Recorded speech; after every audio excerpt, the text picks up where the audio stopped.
امام باقر امام نور ہیں، نور امامت کو میں اپنے دل کی نگاہوں سے دیکھ لیا کرتا ہوں۔ صلوات بھیجیے گا بر محمد و آل محمد۔ ہمارے ہاں ان مجالس رضا کے ذریعے بصیرت میں اضافہ ہونا چاہیے، محبت اہل بیت طاہرین میں اضافہ ہونا چاہیے، احکام دین کی رعایت کی جانی چاہیے، شریعت نے کیا کہا ہے اس کی پابندی کی جانی چاہیے۔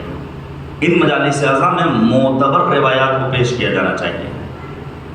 ظاہر ہے کہ آپ کہیں گے نہیں ہم نے تو مول صاحب سے سنا ہے، تو مول صاحب کی شناخت بھی تو ہمارے عام افراد کو ہونا چاہیے کہ مول صاحب کون سے مول صاحب ہیں، کس کیٹیگری کے ہیں، ان کا مرکز علم کہاں قرار پایا ہے، انہوں نے تعلیم کس سے حاصل کی ہے، ان کا استاد کون ہے، کس حوزے کے فارغ التحصیل ہے۔ معتبر روایات کو بیان کرنے والا ہی احیاء معارف اہل بیت طاہرین میں اپنا کردار ادا کر سکتا ہے۔ اتحاد بین المسلمین اور اتحاد بین المؤمنین کے لیے ان مجالس رضا کے ذریعے کوشش کی جانی چاہیے۔ کوئی ایسی بات بیان نہ ہو جس کے ذریعے کسی مومن کی دل آزاری ہو اور اختلافات کو ہوا ملے اور انتشار اور اختلاف پیدا ہو۔ بیجا رسومات سے اجتناب کیا جانا چاہیے، مراسم اعظم میں تحریف نہیں کی جانی چاہیے۔ انہی چیزوں میں ایک اہم چیز وہ ہے نماز کی رعایت۔ عام دنوں میں اگر ایک عزادار سرکار سید الشہداء واجب نمازوں کو گھر میں پڑھتا ہے تو ان ایام میں عزائے حسینی میں اس کی کوشش ہونی چاہیے کہ وہ نماز کی ادائیگی کے لیے اپنے آپ کو مسجد میں پہنچائے تاکہ نماز جماعت میں شرکت کر کے وہ یہ پیغام دے کہ ہم اس نماز کو ادا کرنے والے ہیں جس کی خاطر مولا امام حسین نے میدان کربلا میں اپنی جان کو قربان کیا تھا۔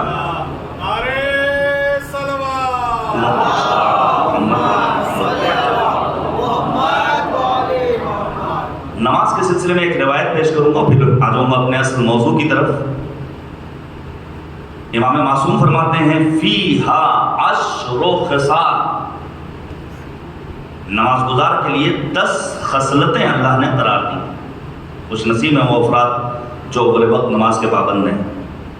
زین الوجہ، پہلی خصوصیت جو ایک نماز گزار کو حاصل ہوتی ہے وہ کیا ہے؟ وہ ہے انسان کے چہرے کی خوبصورتی۔ البتہ یہاں پر زینت سے مراد اس اسکن کا گورا ہونا نہیں ہے، یہاں مقصد ظاہری بیوٹی نہیں ہے، یہاں مراد کیا ہے کہ انسان کا رنگ بھلے کالا ہو لیکن اس کا دل نور ایمان سے بھرا ہو۔ جناب بلال کی طرح، بلال کا رنگ کالا تھا، پسینے سے بدبو آتی تھی، لیکن جناب بلال نے اپنے آپ کو ایسا نمازی بنایا کہ دنیا کے تمام مسلمان نیچے رہ گئے، بلال مؤذن اسلام قرار پائے۔ اور پھر شاعر کو کہنا پڑا کہ نماز ہی سے ملا ہے چراغ علم و یقین، یہی جلالت مذہب، یہی صباحت دین، نماز ہی نے دکھائے صداقتوں کے نگین، یہی ادا ہے جو موقوف رنگ و نسل نہیں، عزا کا حسن دلیل کمال ہوتا ہے، نماز ہی سے مسلمان بلال ہوتا ہے۔ صلی اللہ علیہ محمد و آل محمد وعجل۔ پھر فرمایا نور القلب، انسان کا دل نور ایمان سے بھر جاتا ہے۔ راحت البدن، بدن کو اگر آرام پہنچانا ہے، البتہ ایک فیشن ہو گیا الحمدللہ، ہم یہاں اس چیز کو نہیں دیکھ رہے ہیں کہ اس ایرانی ماں برگاہ میں نماز جماعت میں کوئی یہ مثلا کرسی پر بیٹھ کر نماز پڑھے، لیکن ابھی بڑا آسان ہو گیا ہے لوگوں کے لیے، ذرا سا گھٹنوں میں تکلیف ہوئی اور بیٹھ کر کے نماز پڑھنے کا چلن عام ہو گیا، حتیٰ جوان افراد، جبکہ اہل بیت طاہرین علیہ السلام کے یہاں بیٹھ کر نماز پڑھنا گویا مصیبت کی اعلیٰ ترین منزل، جب کوئی چارہ نہیں ہوتا تھا۔ آپ جناب زینب کبریٰ کے بارے میں پڑھ لیجئے، حتیٰ بسا اوقات انسان اپنے ظاہری جسمانی امراض کو دور کرنے کے لیے اگر نماز کا پابند ہو جائے تو عین ممکن ہے کہ اس کے بدن کی بہت ساری پریشانیاں دور ہو جائیں۔ پھر فرمایا انصر قبور، قبر جو کہ مرکز وحشت ہے، اگر وہاں انیس سے تنہائی چاہیے تو انسان کو اپنے ساتھ سجدوں کو لے کر جانا ہوگا۔ اس سلسلے میں گزارش کروں گا آپ چوتھے امام حضرت امام زین العابدین علیہ السلام کی دعائے حزین کی ضرور تلاوت کیجیے گا۔ منزل الرحمہ، رحمتوں کا نزول چاہیے، تو نماز سے اپنا رشتہ مضبوط کرنا ہوگا۔ مصباح السما، آسمان کا چراغ، روشن چراغ چاہیے تو نماز پڑھنی ہوگی۔ ثقل المیزان، اگر نام اعمال کو بھاری بنانا ہے تو ہمیں اپنے ساتھ نماز کو لے کر جانا ہوگا۔ مرضات الرب، اللہ کی رضا چاہیے تو نماز سے اپنا تعلق بحال کرنا ہوگا۔ ثمن الجنہ، جنت کی قیمت چاہیے تو نماز سے اپنا تعلق ہمیں محکم کرنا ہوگا۔ پھر فرمایا حجاب من النار، یہی نماز ہے جو ایک انسان اور آتش جہنم کے درمیان مانع اور رکاوٹ قرار پاتا ہے۔ بہت ہی عظیم شاعر گزرے ہیں جناب محترم مرحوم رضا سرسوی علی اللہ مقامہ، وہ کہتے ہیں کہ نماز کیا ہے بتائیں گے کربلا والے، پڑے ہوئے تھے جہاں لا الہ کے لالے، نماز روکنے نکلے تھے خنجر و بھالے، بچایا سجدے کو اپنے گلے کٹا ڈالے، وہ زیر تیغ شہ مشرقین کا سجدہ، فرشتے دیکھنے آئے حسین کا سجدہ۔ معبود کی بارگاہ میں دعا ہے خدایا ہمیں با مقصد عزاداری کرنے کی توفیق عنایت فرما۔ امام علی مقام نے جناب محمد حنفیہ کے نام جو خط لکھا تھا اس میں کیا فرمایا تھا؟ انی لم اخرج اشرا ولا بطرا ولا ظالما ولا مفسدا بل انما خرجت لطلب الاصلاح فی امت جدی اريد ان امر بالمعروف وانهى عن المنکر واسیر بسیرت جدی بابی علی بن ابی طالب۔ میں نے نکلا ہوں شرنگیزی کے لیے، میں حکومت کے حصول کے لیے نہیں نکلا ہوں، میرا مقصد فتنہ و فساد ظلم نہیں ہے، بلکہ میں نکلا ہوں تاکہ امت پیغمبر خاتم کی اصلاح کروں۔ اصلاح امت پیغمبر کے لیے امام حسین نے 4 چیزوں کو ذریعہ بنایا ہے۔ ان میں پہلی چیز ہے امر بالمعروف، دوسری چیز ہے نہی از منکر، تیسری چیز ہے سیرت پیغمبر خاتم کا اتباع، اور چوتھی چیز ہے سیرت امیر کائنات امیر المؤمنین کی پیروی۔ آپ توجہ کیجئے گا، استاد بزرگوار جناب شہید مرتضی مطہری علیہ الرحمہ نے بیان فرمایا ہے کہ قرآن مجید میں پروردگار عالم نے 2 متضاد لفظوں کو بار بار استعمال کیا مختلف مقامات پر۔ مثلا جہاں خیر کو بیان کیا وہیں شر کو بھی بیان کیا۔ فَمَن يَعْمَلْ مِثْقَالَ ذَرَّةٍ خَيْرًا يَرَهُ وَمَن يَعْمَلْ مِثْقَالَ ذَرَّةٍ شَرًّا يَرَهُ، جو ذرہ برابر نیکی کرے گا وہ دیکھے گا، جو ذرہ برابر بری عادت انجام دے گا، برائی کرے گا، وہ بھی اس کا انجام دیکھے گا۔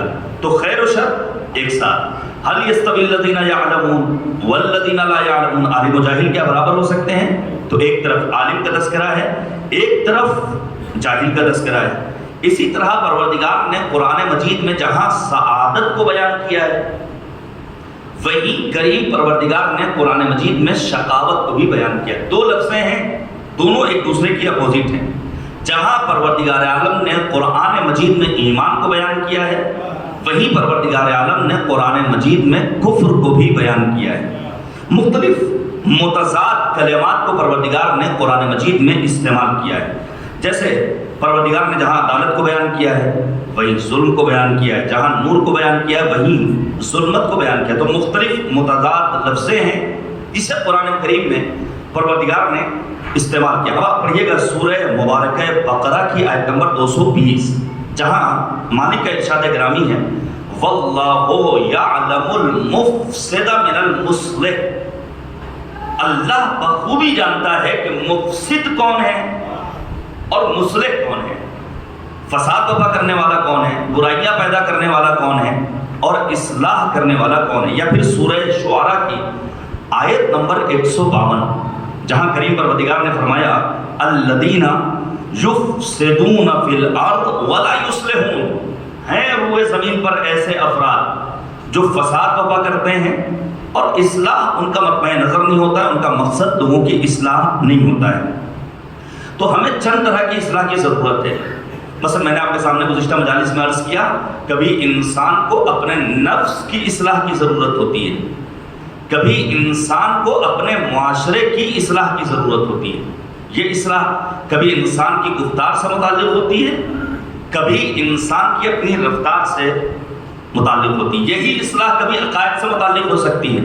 آپ پڑھیے گا، میں ایک نام لے رہا ہوں، جناب شاہ عبدالعظیم حسنی ایک ایسا عظیم الشان انسان جس نے 4 معصوم ائمہ کے دور کو دیکھا ہے. جناب شاہ عبدالعظیم حسنی مدار کہاں ہیں؟ شہر رہ میں جاتے ہیں زائرین زیارت کے لیے، اور بعض روایات میں شاہ عبدالعظیم حسنی کی زیارت کربلا معلیٰ کی زیارت کے برابر ثواب رکھتی ہے. شاہ عبدالعظیم حسنی کا دستور تھا کہ وہ آتے تھے بارگاہ حضرت امام علی نقی علیہ السلام میں، اور آنے کے بعد مولا امام نقی کے سامنے اپنے عقائد کو پیش کرتے تھے، اور پھر مولا امام نقی مہر لگاتے تھے تمہارا عقیدہ بالکل درست ہے، تمہارا عقیدہ بالکل صحیح ہے. اس کا مطلب یہ ہوا کہ ہمارے جوانوں کو بھی کبھی کبھی اپنے عقائد کو علماء کے سامنے پیش کرتے رہنا چاہیے کہ کہیں ایسا تو نہیں کوئی وائرس آ گیا ہو جو آنے کے بعد عقائد کی فیلڈ میں ہمارے ایمان کو کمزور کرنے والا ہو. تو وائرس کو ختم کرنے کے لیے اینٹی وائرس کی ضرورت ہوتی ہے. ذمہ دار علماء کی خدمت میں پہنچ کر اپنے عقائد کو پیش کر کے ہمارے جوان اپنے عقائد کی سالمیت کی ضمانت کو حاصل کر سکتے ہیں. یہ جوانوں کی ذمہ داری ہے. اب آپ توجہ کیجیے گا، عقائد کی اصلاح اسی طرح ایک موضوع ہے. موجودہ دور میں ملک کے حالات ہمارے پیش نظر ہیں، حالات آپ کے پیش نظر ہیں، مجھے کچھ کہنے کی ضرورت نہیں ہے، اور واقعی میں سر جوڑ کر بیٹھنے کی ضرورت ہے. ایسے میں ایک جوان جو بے روزگار ہے، جس کے پاس ڈگریاں تو ہیں، نوکری نہیں ہے، جو پریشان حال ہے، تو آخر ہونا چاہیے کوئی ایسا پلیٹ فارم جہاں پر جوانوں کے اقتصاد کو مضبوط کرنے کے لیے لائحہ عمل تیار کیا جائے. یاد رکھیے گا، جس وقت ہماری یہ مجالس اعلیٰ، ہماری یہ امام بارگاہ ہیں، ہمارے یہ امام باڑے، ہمارے یہ مقدس مقامات ایک دوسرے کو مشورہ دینے کا مرکز بن جائیں گے، تو ہمیں دنیا کے کسی حاکم، کسی ظالم، کسی جابر کا نہ خوف رہے گا، نہ ہم دنیا میں پریشان حال رہیں گے، بلکہ اپنی اقتصادی پریشانیوں کو ہم خود بخود ختم کر سکتے ہیں. لیکن اس کے لیے ضرورت یہ ہے کہ ہم استخاروں سے باہر نکلیں اور استشارے کی طرف آئیں. امیر المؤمنین فرماتے ہیں الاستشارۃ عین الہدایہ، مشورہ طلبی عین ہدایت ہے. پہلے آپس میں مشورہ کرو، جب نتیجہ نہ نکل سکے تب تم استخارے کی طرف اپنے قدم کو آگے بڑھاؤ. صلوات بھیجیے گا بر محمد و آل محمد.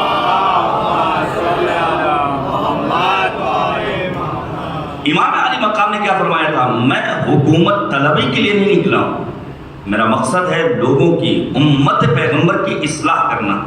اور میں نے عرض کیا تھا کہ اگر امام علی مقام کو کچھ دنوں کی مہلت مل جاتی تو امام حسین اسی طرح کی حکومت قائم کرتے جس طرح آپ کے بابا امیر المؤمنین نے حکومت کر کے دکھائی تھی. آپ سوچئے اس وقت جو صورتحال ہے اس میں جہاں جس کی حکومت ہے اس کی پارٹی والے کو فائدہ ہے، جو جس پارٹی کا ہے اس کا بھرپور فائدہ ہے. جہاں ذرا سی پارٹی کی مخالفت ہوئی وہاں سارے امکانات آپ سے روک دیے جاتے ہیں. کیا کہنا امیر کائنات کا، امیر المؤمنین کا. ذرا سا انسان پڑھے تو اس عہد نامے کو جو جناب مالک اشتر کے نام امیر المؤمنین نے تحریر کیا تھا، جس کے لیے یونائٹڈ نیشن کے جنرل سیکریٹری کوفی عنان نے دنیا بھر کے حکمرانوں کو خطاب کر کے کہا تھا کہ اس لیٹر کو ترجمہ کرو اپنی اپنی زبانوں میں اور اپنے آفس میں اپنی نگاہوں کے سامنے رکھو تاکہ علی سے طرز حکومت تمہیں مل سکے. امیر المؤمنین کا طرز حکومت کیا تھا؟ امیر المؤمنین اپنے دور حکومت میں فرماتے ہیں کوئی ایک ایسا نہیں جس کے پاس کھانے کے لیے گیہوں نہ ہو، جس کے پاس پینے کے لیے میٹھا پانی نہ ہو، کوئی ایک ایسا نہیں جس کے پاس سر چھپانے کے لیے چھت نہ ہو. اور پھر امیر المؤمنین نے کیا صرف اپنے چاہنے والوں کے لیے کام کیا تھا؟ نہیں، خوارج جیسے سرسخت دشمنوں کے لیے بھی امیر المؤمنین نے یہ امکانات فراہم کیے تھے. اور کیا کہنا امیر کائنات کا کہ اپنے دور حکومت میں جب مولائے کائنات نے دیکھا ایک شخص جو چلنے سے معذور ہے، انہوں نے کہا ما ہذا، یہ میں کیا دیکھ رہا ہوں؟ مولا کے چاہنے والے نے کہا ھذا نصرانی، مولا یہ مسلمان نہیں ہے، یہ غیر مذہب سے تعلق رکھتا ہے. مولا نے قیمتی جملہ فرمایا استعملتموہ، جب تک اس کے اندر طاقت تھی، جب تک اس کے اندر توانائی تھی، تب تک تو تم نے اس سے بھرپور فائدہ اٹھایا، اس سے محنت کرائی، اس سے کام لیا. آج جب یہ بڈھا ہو گیا ہے، اس کے اعضاء و جوارح کمزور ہو گئے ہیں، فترکتمو، تم نے چھوڑ دیا۔ پھر مولا نے دستور صادر فرمایا انفق علیہ من بیت المال، تم اس کے لیے بیت المال سے وظیفہ معین کرو تاکہ یہ اپنی ضروریات زندگی کو پورا کر سکے۔ ایسی ہی حکومت قائم کرتے سرکار سید الشہداء حضرت امام عالی مقام امام حسین علیہ السلام۔ میں ایک فقرہ پیش کروں، جہاں خدا کو گواہ بنایا ہے سرکار سید الشہداء نے، اور مولا نے صراحت کے ساتھ فرمایا ہے اللہم انک تعلم انہ لم یکن منا ما کان تنافسا فی السلطان، خدا تو بہتر جانتا ہے میں سلطنت نہیں چاہتا، خدا تو بہتر جانتا ہے میرا مقصد حکومت کو حاصل کرنا نہیں، بلکہ مولا فرماتے ہیں مجھے 4 چیزیں درکار ہیں۔ یہ جو میں نے مدینے کو خیرباد کہا ہے، میری نظر میں 4 چیزیں ہیں، ان 4 چیزوں کو حاصل کرنے کے لیے میں مدینے سے نکلا ہوں۔ پہلی چیز لِنُرِيَ الْمَعَالِمَ مِن دِينِكَ، میں یہ چاہتا ہوں کہ دین کے علامات دنیا کے لیے آشکار ہو جائیں۔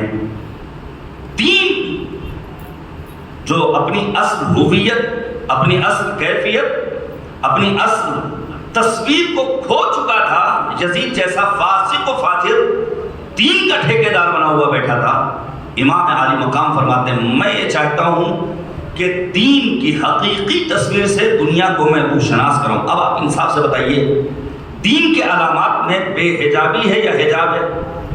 ہر انسان کہے گا حجاب ہے۔ دین کے علامات میں عفت ہے یا شہوت ہے؟ ہر انسان کہے گا عفت ہے۔ دین کے علامات میں رزق حلال کمانا ہے یا چوری ہے؟ ہر انسان کہے گا دین کے علامات میں رزق حلال اور ذریعہ معاش کی تلاش میں نکلنا ہے۔ تو امام عالی مقام کا مقصد کیا تھا؟ دین کے علامات سے لوگوں کو آشنا کرنا۔ دین کے علامات میں بے نمازی ہونا یا نمازی ہونا ہے؟ ہر انسان کہے گا نمازی ہونا۔ دین کے علامات میں بے دینی ہے یا دینداری ہے؟ ہر انسان کہے گا دین کے علامات میں دینداری ہے۔ ہم اور آپ زیارت جامع کبیرہ میں گزارش کروں گا پڑھیے گا آپ زیارت جامع کبیرہ کو، اہل بیت کی فضیلتوں کا ٹھاٹھے مارتا ہوا سمندر زیارت جامع کبیرہ، جو ہمارے اور آپ کے 10ویں امام حضرت امام علی نقی علیہ السلام سے اب تک پہنچا ہے۔ مولا امام نقی، کیا عظیم زیارت ہے۔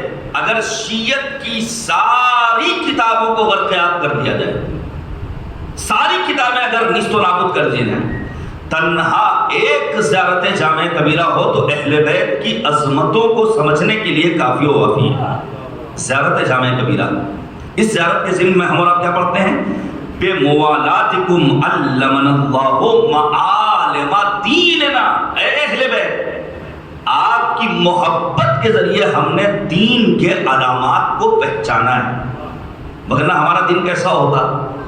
وہ آپ دیکھ لیجیے، آپ دیگر مکاتب فکر سے تعلق رکھنے والوں کو، جہاں توحید کا عالم کیا ہے، جہاں خدا کا تصور کیا ہے، جہاں امہات المؤمنین کا تصور کیا ہے، جہاں نبی آدم کے بارے میں عام افراد کا تصور کیا ہے، وہیں ہم نے اور آپ نے اگر توحید کو پہچانا ہے، اگر اہل بیت کو پہچانا ہے، اگر نبی آدم کی رسالت کو پہچانا ہے، اگر دین کو پہچانا ہے، تو یہ صدقہ ہے محبت اہل بیت طاہرین علیہ السلام کا۔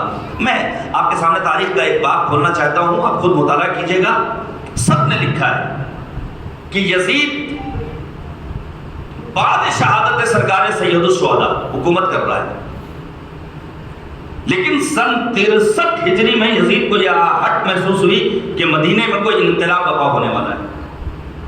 اس نے مدینے کے نامور افراد کو شام طلب کیا۔ اب آپ سوچئے، ابھی اگر فرض کیجئے مثال کے طور پر ہمیں ہندوستان کا پرائم منسٹر اپنے یہاں بلائے تو ہمارا پروٹوکول کیا ہوگا، ہماری دعوت کا انتظام کیا ہوگا؟ ہم VIP بن کر جائیں گے۔ یزید نے جن افراد کو بلایا ہے ان میں ایک نام ہے عبداللہ ابن حنظلہ۔ حنظلہ کون ہے؟ غسیل الملائکہ جناب حنظلہ، جناب حنظلہ کا بیٹا عبداللہ۔ جناب عبداللہ ابن حنظلہ میدان کربلا میں امام حسین کے ساتھ نہیں تھے، ظاہر ہے گئے ہیں تو VIP گیسٹ بن کر گئے ہیں، بہترین کھانے پینے کا انتظام، اور 1 مہینے تک مسلسل یزید نے اپنا مہمان رکھا۔ جب یزید کو اطمینان ہو گیا کہ حالات کوئی ایسے پریشان کن نہیں ہے تو کہا اب آپ حضرات جا سکتے ہیں۔ مختلف افراد کو بلائے، ان میں ایک عبداللہ ابن حنظلہ کا ہے۔ عبداللہ ابن حنظلہ مدینے واپس آئے۔ ظاہر ہے جب میں یہاں سے واپس جاؤں گا تو ہمارے رشتہ دار، ہمارے احباب، ہمارے دوست، علماء اللہ سوال کریں بھائی بھوپال میں مجالس کا سلسلہ کیسا رہا؟ یہ دنیا کا دستور ہے، جب انسان سفر سے واپس جاتا ہے تو لوگ اس سے پوچھتے ہیں۔ حاکم وقت نے عبداللہ ابن حنظلہ کو مہمان بنایا ہے۔ جب مدینے واپس پہنچے ہیں تو اہل مدینہ نے سوال کرنا شروع کیا، کیسا رہا آپ کا سفر؟ کیا آپ نے وہاں دیکھا؟ کیا تھا یزید کا دستور؟ اس موقع پر عبداللہ ابن حنظلہ نے اہل مدینہ کی غیرت کو للکارا ہے۔ کیا ہو گیا تم مسلمانوں کو؟ تمہاری غیرت کہاں چلی گئی ہے؟ تم نے ایسے انسان کو اپنا حاکم اور خلیفہ بنا رکھا ہے جو دائم المست رہنے والا، ہنگامے نماز تو شراب کے نشے میں چور ہے، عام اوقات میں تو نماز کے نشے میں چور رہنے والا ہے، جو بندروں سے کھیلنے والا ہے، جو شریعت کا مذاق اڑانے والا ہے۔ اور پھر عبداللہ ابن حنظلہ کو اللہ نے چونکہ 8 بیٹے دیے تھے، عبداللہ کہتے ہیں تم میرا ساتھ دو نہ دو، میں اپنے 8 بیٹوں کے ساتھ انقلاب برپا کروں گا۔ واقعہ ہررا یہی سے پیش آیا ہے۔ اور پھر حاکم مدینہ مروان کو لوگوں نے باہر نکال پھینکا تھا۔ یزید نے مسلم ابن عقبہ نامی انسان کو بھیجا ہے جس نے 2000 کم سے کم 2000 بے گناہ مسلمانوں کو قتل کیا ہے۔ جہاں دین کے نام پر دین کے علامات کو مٹانے کی کوشش ہو رہی تھی، امام عالی مقام سید الشہداء فرماتے ہیں خدایا میں سلطنت کے لیے نہیں نکلا ہوں، بلکہ میرا مقصد یہ ہے کہ دین کے علامات سے لوگوں کو آشنا کر سکوں۔ آپ نے بہت ساری کلپس دیکھی ہوں گی، آج بھی کوئی صاحب بتا رہے تھے کہ جہاں ماہ اعضا کا چاند فلک پر نمودار ہوتا ہے تو فتوے آنا شروع ہو جاتے ہیں، یہ بدعت ہے، یہ شرک ہے، یہ تعزیہ ہے، یہ فلاں ہے، یہ فلاں ہے۔ لیکن ڈاکٹر پیام اعظمی نے بہت خوب کہا ہے کہ جس کے ہونٹوں پہ ہے بدعت کی صدا جاہل ہے، جس نے شبیر کا ماتم نہ کیا جاہل ہے، ڈگریاں لاکھ ہوں قبضے میں نرا جاہل ہے، دشمن آل نبی سب سے بڑا جاہل ہے، خالی ڈبوں میں بجز موجے ہوا کچھ بھی نہیں، چھو کے دیکھا تو قباؤں کے سوا کچھ بھی نہیں۔ یہ مفتی ہو سکتے ہیں، بڑی بڑی دعویوں والے ہو سکتے ہیں، آل سعود کے کارندے ہو سکتے ہیں، لیکن ان کے پاس حقیقت میں علم نہیں ہے۔ تنہا ایک نام لے رہا ہوں، ادریس مغربی۔ کیوں شیعہ ہوئے ادریس مغربی؟ جب انہوں نے دیکھا کہ امام غزالی قسم کے علماء اہل سنت یزید کا دفاع کر رہے ہیں، سوچئے ایسا یزید جو فاسق و فاجر ہے، کھلم کھلا وحی الہی کا انکار کرنے والا ہے، توحید پروردگار کو ٹارگٹ کرنے والا ہے، رسالت کی شان میں جسارت کرنے والا ہے، نواسۂ رسول کو قتل کرنے والا ہے، اس کے لیے بھی دفاع کا پہلو پایا جا رہا ہے بعض افراد کے اندر۔ تو اس موقع پر جب ادریس مغربی نے دیکھا کہ عرب ممالک میں کتاب لکھی جا رہی ہے یزید امیر المؤمنین، یا پھر براءۃ یزید من دم الحسین، امام حسین کے خون سے یزید بری الذمہ تھا، ادریس مغربی نے تنہا اس موقع پر جب دیکھا ہے کہ لوگ یزید کا دفاع کر رہے ہیں، اپنے مکتب کو چھوڑا ہے اور مکتب تشیع سے وابستہ ہو گیا اور اپنے شیعہ ہونے کا اعلان کر بیٹھا ہے۔ آپ پڑھیے تو کبھی کہ آخر یہ بنی امیہ تھے کون، کتنے سال انہوں نے حکومت کی ہے، پڑھیے تو آپ بنی عباس تھے کون۔ امام خمینی رحمۃ اللہ تعالی علیہ کا جملہ ہے کہ تمہاری ذمہ داری ہے تاریخ کا مطالعہ کرو تاکہ تم بند و نصیحت، واعظ و نصیحت، موعظہ حاصل کر سکو۔ بنی عباس کا ایک حاکم ہے ابو العباس صفا، 1000 لوگوں کو مارا ہے، حتیٰ مارنے کے بعد بنی امیہ کے افراد کے سر کو ایک جگہ پر رکھا ہے، چٹائی بچھائی ہے، اس کے اوپر بیٹھتا تھا، غرور کرتا تھا، خون کی ندیاں بہائی ہیں، اور بنی عباس کا جو بنی امیہ کا آخری حکمران ہے اس کا بیٹا راہ فرار اختیار کرتا ہے اور نام اس کا ہے عبداللہ۔ پہنچتا کہاں ہے؟ نوبہ۔ نوبہ کہاں ہے؟ جہاں سے تعلق تھا جناب فضہ کا، جناب فضہ کو کہا جاتا ہے فضہ نوبیہ، وہاں کا حاکم، وہاں کا بادشاہ غیر مسلم۔ آپ توجہ کیجیے گا، 3 دنوں تک اس نے مہمان رکھا۔ اب تیسرے دن وہ سوال کرتا ہے یہ بتاؤ تمہاری شریعت میں شراب پینے کا کیا حکم ہے؟ تمہاری شریعت میں کیا کیا چیزیں حلال ہیں، کیا کیا چیزیں حرام ہیں؟ اس نے کہا شراب پینا ہمارے حرام ہے۔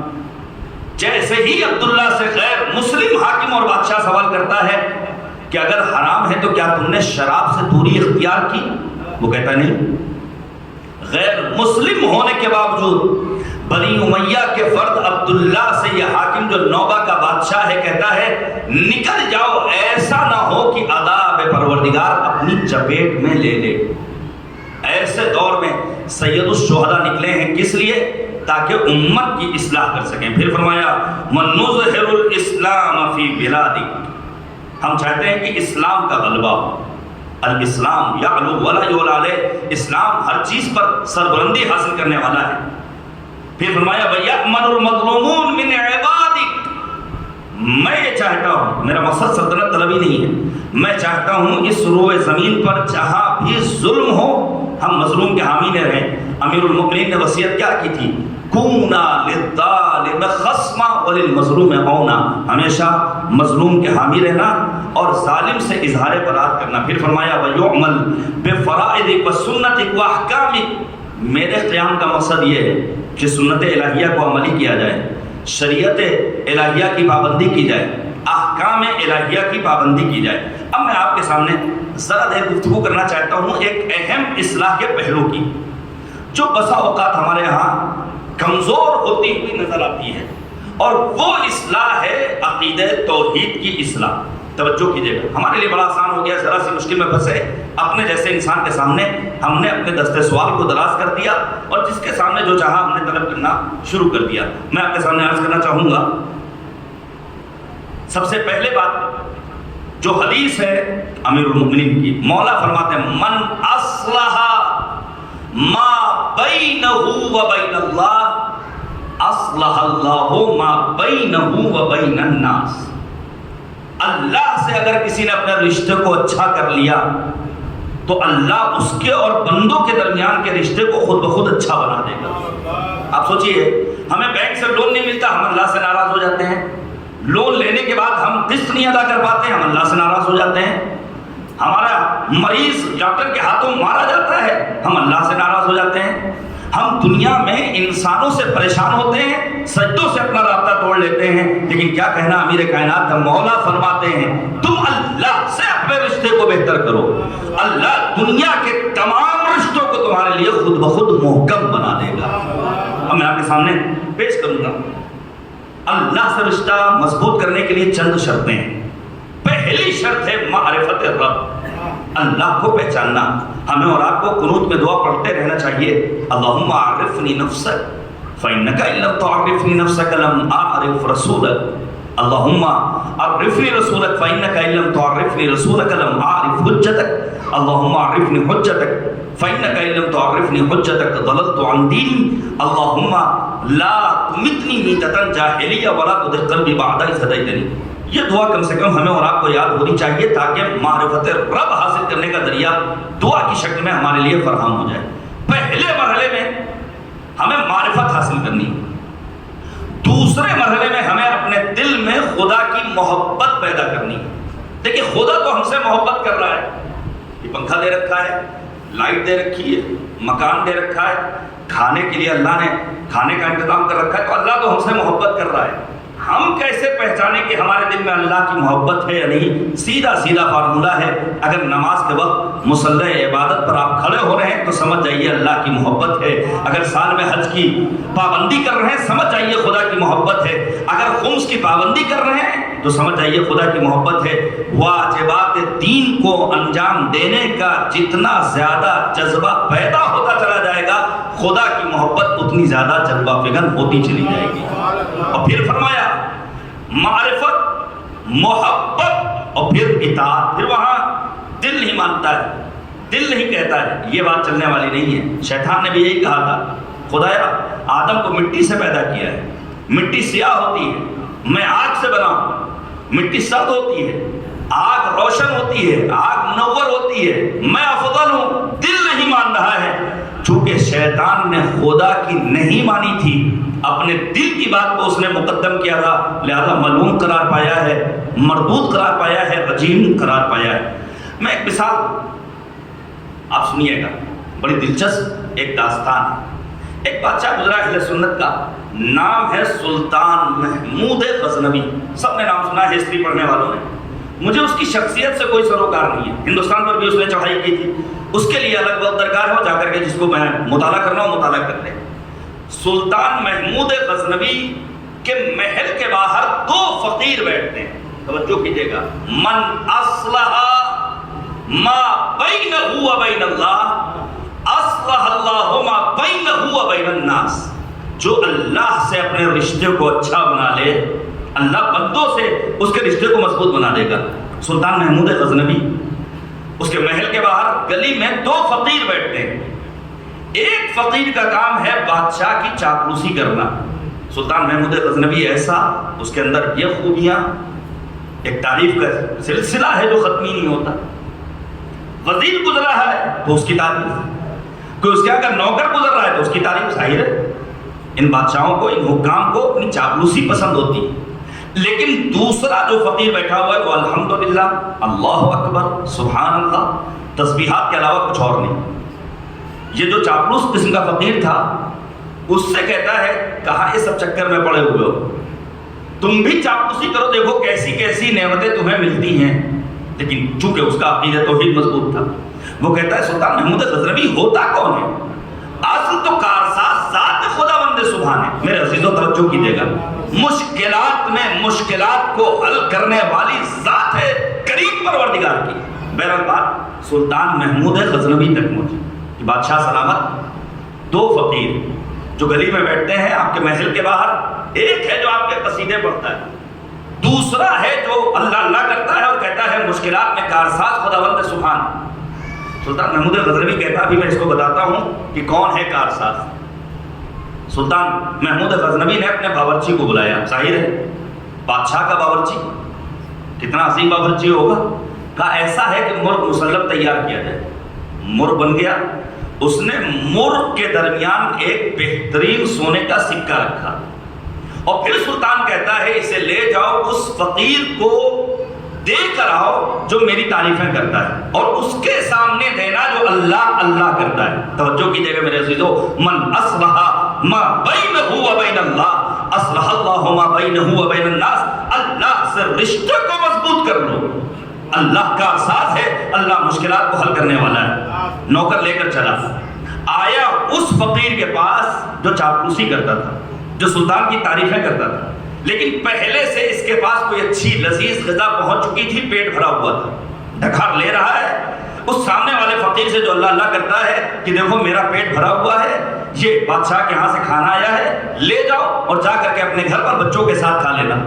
یہ اللہ اللہ کرنے والا, خدا کی وحدانیت کا اقرار کرنے والا, اللہ سے اپنے رشتے کو مضبوط رکھنے والا اپنے گھر آتا ہے, بچوں کے ساتھ کھانا کھا رہا ہے. اچانک مرغے کے درمیان سے اسے ایک بہترین سکہ ملا. آئندہ روز آتا ہے اور آنے کے بعد کہتا ہے دیکھ لیا, چونکہ میں نے اللہ کو کار ساتھ بتایا تھا لہذا مشکل وقت میں اللہ نے ہی میرا ساتھ دیا.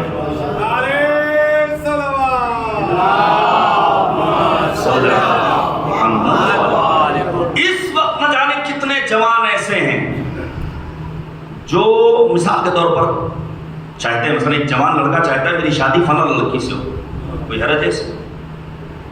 ایک خاتون چاہتی ہے میری شادی فلاں سے ہو, ایک بڑی تعداد ہے ایسے افراد. اچھا مسئلہ یہ ہوتا ہے کہ بزرگ بھی, یہ بات قابل غور ہے اور اس پر باقاعدہ سیمینار ہونا چاہیے, گفتگو ہونی چاہیے. گھر کے بزرگ بھی تھوپ دیتے ہیں, اس کا نتیجہ بہرحال اچھا نہیں ہوتا ویسا ہوتا. میں نہیں کہتا کہ بزرگوں کی رائے قابل احترام نہیں ہے, لیکن مثلا بینک بیلنس دیکھ کر کے, گھر بار دیکھ کر کے, نوکری دیکھ کر کے, ظاہری دولت دیکھ کر کے اگر فیصلہ کیا جائے گا تو پھر نتائج اچھے نہیں ہوں گے. پیغمبر خاتم کا فرمان ہے علیکم بذات الدین, جس کے دین سے مطمئن ہو اس کے ہاں رشتہ دو. ملا کو معیار رشتے کے لیے دین ہے, تقویٰ ہے, اخلاق ہے, کردار. آنے والا آتا ہے بارگاہ صادق علیہ محمد حضرت امام جعفر صادق علیہ السلام, اور آنے کے بعد کہتا ہے مولا میں چاہتا ہوں میری شادی فلاں خاتون سے ہو. مولا امام صادق فرماتے ہیں جاؤ جتنا ہو سکے خدا کی بارگاہ میں دعا کرو, اللہم ارزقنی من فضلک. وہ جا کر کے دعا کر رہا ہے اللہم ارزقنی من فضلک, اللہم ارزقنی من فضلک, اللہم ارزقنی من فضلک. اس کی دعا خدا قبول کر لیتا ہے, اور ایک عرصے کے بعد جب اسی خاتون سے اس کی شادی ہوتی ہے آتا ہے امام کے پاس, اور آنے کے بعد کہتا ہے مولا میں نے خدا سے اپنا رشتہ اچھا کر لیا تھا لہذا میرا رشتہ اس خاتون کے ساتھ ہو گیا. خدا نے اس کی دعا کو قبول کر لیا. حتیٰ خود مولا امام صادق کا فرزند بابا مشکلات میں مبتلا ہوں. مولا نے ایک سوال کیا, یہ بتاؤ پیسے کتنے؟ بابا 40 درہم. مولا امام صادق فرماتے ہیں یہ 40 درہم جاؤ راہ خدا میں صدقہ دے دو. اب آپ سوچیے 40 درہم ہے اور امام اپنے بیٹے سے کیا فرماتے ہیں, جاؤ اور جانے کے بعد جا کر کے راہ خدا میں قربان کر دو. بیٹے نے باپ کے سامنے, امام معصوم ہیں, حکم کو مانا, جا کر کے قربان کر دیا. اللہ نے رزق میں برکت دی. پھر معصوم فرماتے ہیں لِكُلِّ شَيْءٍ مِفْتَاحٌ وَمِفْتَاحُ الرِّزْقِ الصَّدَقَةُ. ہر چیز کی ایک چابی ہے اور رزق و روزی کی چابی کا نام ہے صدقہ. ظاہر آپ یاد رکھیے گا میرے عزیزو, اگر تالا کھولنا ہو تو چابی کا صحیح انتخاب ہونا ضروری. اگر چابی غلط لگا دی تالا نہیں کھلے گا, چابی اسی تالے میں ٹوٹ کر رہ جائے گی, تالا کاٹنا پڑے گا.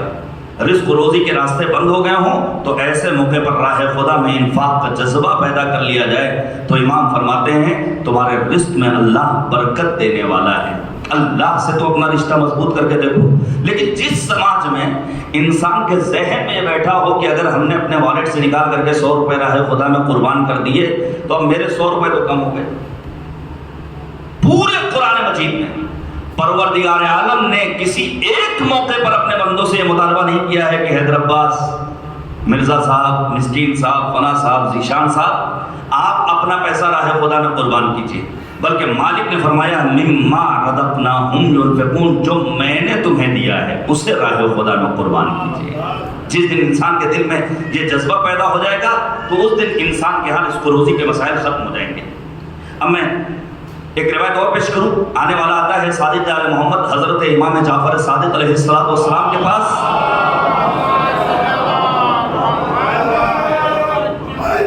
یا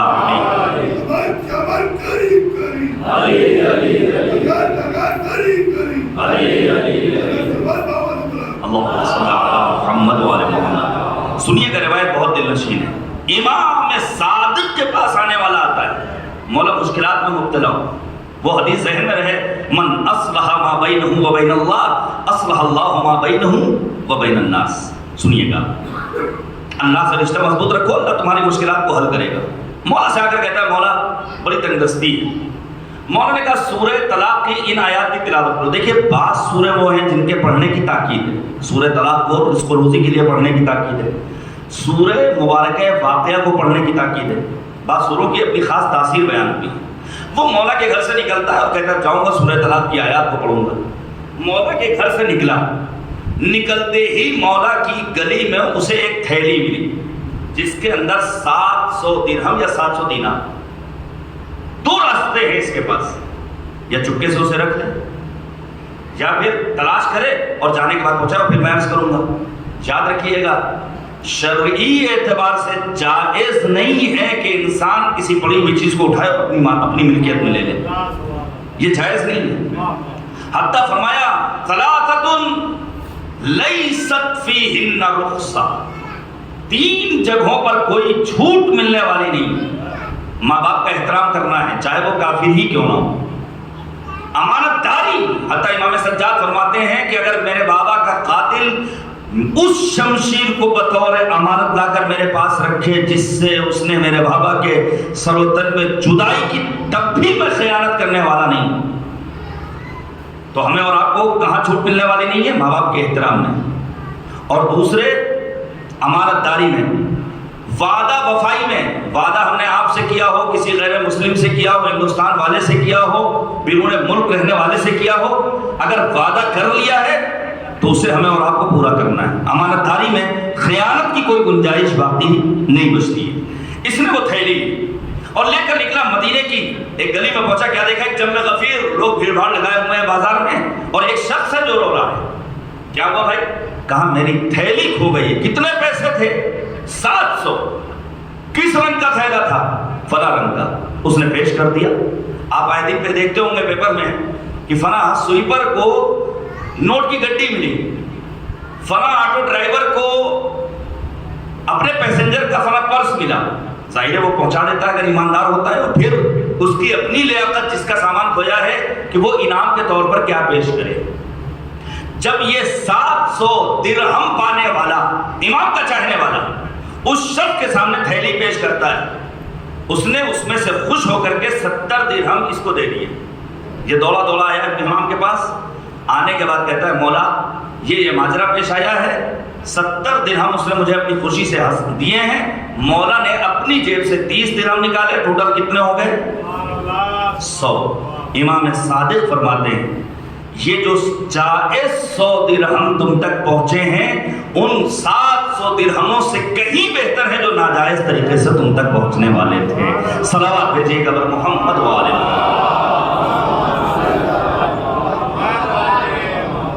یا پھر اس کے علاوہ مثلا ایک شخص ہے مولا کے پاس آیا. مولا نے اس سے کہا دعا کرو انشاءاللہ ہم بھی تمہارے حق میں دعا کریں گے. نکلا ہے اور نکلنے کے بعد اسے ایک انگوٹھی ملی، قیمتی انگوٹھی، یہودی کی انگوٹھی ہے. اس نے پتہ لگایا، لے جا کر دے دیا. اور سنیے گا انسان جب واقعی معنی میں دین کا پابند ہوتا ہے تو اس کی سوچ کتنی بلند ہوتی ہے. میرے عزیزو ہم اور آپ اسی دنیا کی سوچ تک محدود رہ جاتے ہیں.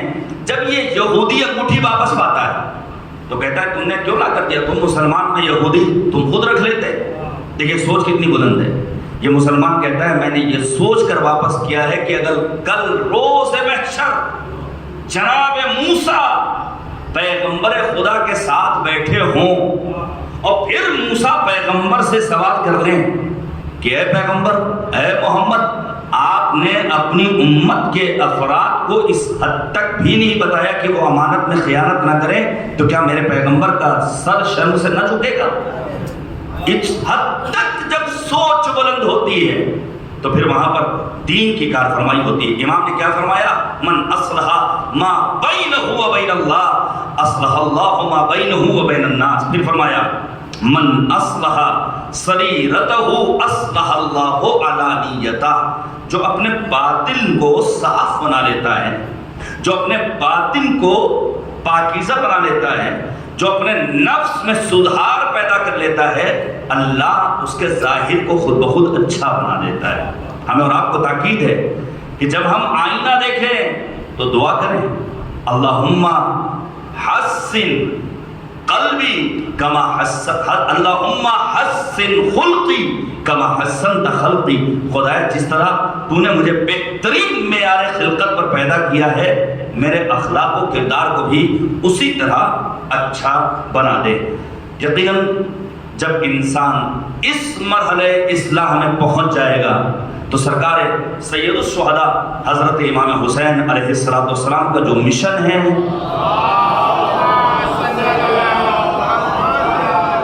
جو امام علی مقام اصلاح چاہتے تھے، وہ اصلاح کے منازل بھی انسان طے کر سکتا ہے. رب کریم کی بارگاہ میں دعا کرتے ہیں خدایا ہمیں دین سمجھنے کی توفیق کرامت فرما.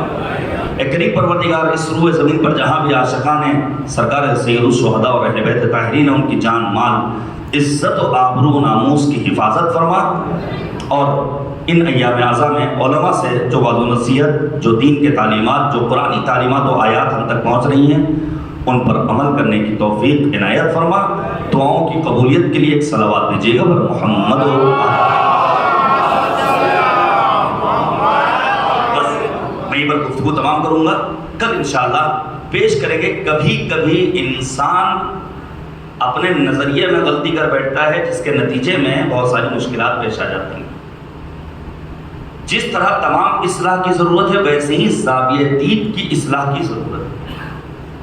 آپ نے دیکھا ہوگا بعض افراد ولایت فقیہ کو ڈکٹیٹرشپ کا نام دیتے ہیں. بہت سارے افراد آپ کو مل جائیں گے.